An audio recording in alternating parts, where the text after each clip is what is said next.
High বন্ধুরা, রাতের খাবার বানানো হয়ে গেছে, রুটি বানানো হয়ে গেছে, তরকারি গরম করা হয়ে গেছে, আর এখানে ভগবানের প্রসাদ তোলা হয়ে গেছে, ঠাকুরকে খেতে দেওয়া হয়ে গেছে, প্রসাদ তোলা হয়ে গেছে, ভগবানের প্রসাদ।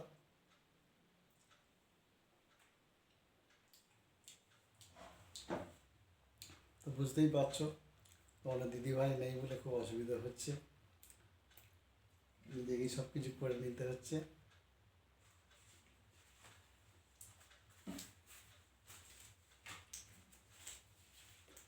আশা করি সবাই ভালো আছে তোমরা, আমিও ভালো আছি।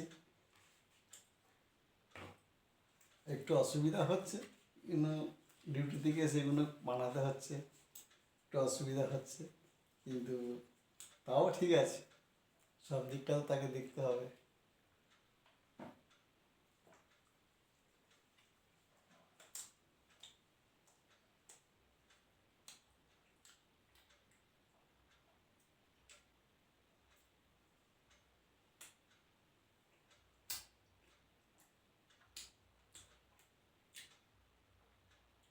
উনি যখনই যায় তরকারি বেশি করে বানিয়ে দিয়ে যায়, কেন আমাদের সব বানানোর সময় নয়, অত ভালো বানাতে পারি না।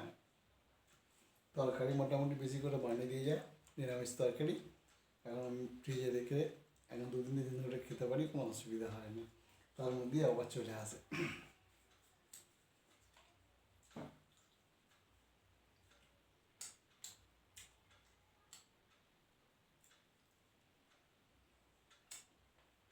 তো আজকের ব্লগটা এই অবধি, আবার পরের কোনো ব্লগে আবার দেখা হবে। টাটা।